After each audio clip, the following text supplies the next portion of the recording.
I first met Alive Now when I was in divinity school, needing one last unit of field education to complete my course requirements. I had planned to do a summer of intensive chaplaincy training, but I was so overwhelmed by the stories I'd heard about the program's challenges and the application process that I was looking for an alternative. A friend at church said to me, "You're a good writer. You should see if Mary Ruth Kaufman would give you an internship over at the Upper Room." I called Mary Ruth, the editor of Alive Now at that time, and she offered me a summer placement in the Alive Now editorial office.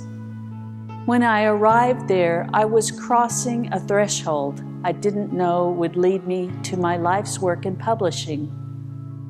I discovered that I loved editorial work, the creativity of putting together words and images expressing a theme that would touch the lives of readers. I wanted more than anything in the world to work at Alive Now. After I graduated, I worked for 2 years cleaning houses and doing freelance editing for the Upper Room. A job at Alive Now finally opened up and I became assistant editor of Alive Now.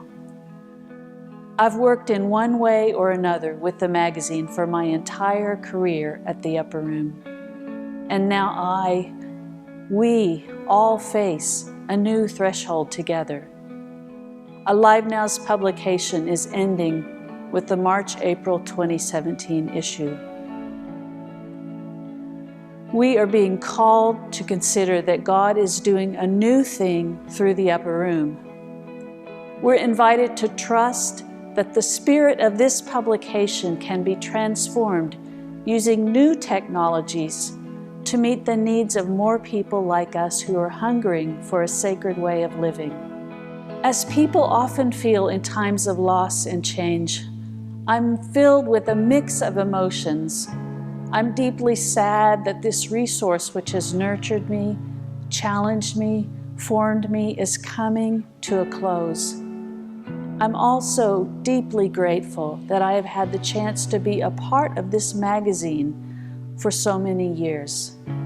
The relationships with writers, photographers, designers, staff, and you, the readers, have shown me the way that God works in and through creativity to shape lives, to draw us closer to each other and closer to God. I now cross over another threshold as I lead the Upper Room's venture into digital resources for people like us. No matter what form this new thing takes, Alive Now lives on in the spiritual person I have become under its years of mentoring me. I trust that Alive Now also lives on in you, in your ever-deepening friendship with God and others.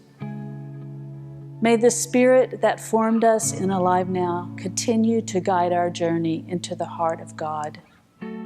I hope that you will come to Alive Now's website and sign up for a newsletter that will keep you informed about the new resources we develop.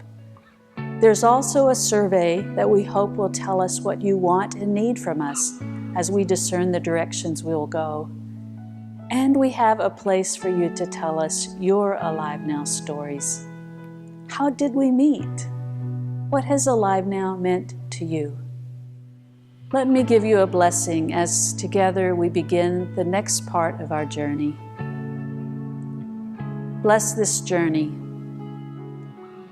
We stand at the threshold and look behind us at all that we have done, at all that we have loved, at all that is familiar, and our hearts fill with grief, with sadness, with gratitude. We stand at the threshold and look before us at the future we can and cannot see, at the beginnings we can and cannot imagine, at the possibilities we can and cannot know, and our hearts fill with fear, with trust, with hope. Bless our grief and our gratitude, our sadness and our trust, our fear and our hope. Bless this journey, God of past and future. guide our steps, confident that you walk beside us, before us, within us as we step across this threshold.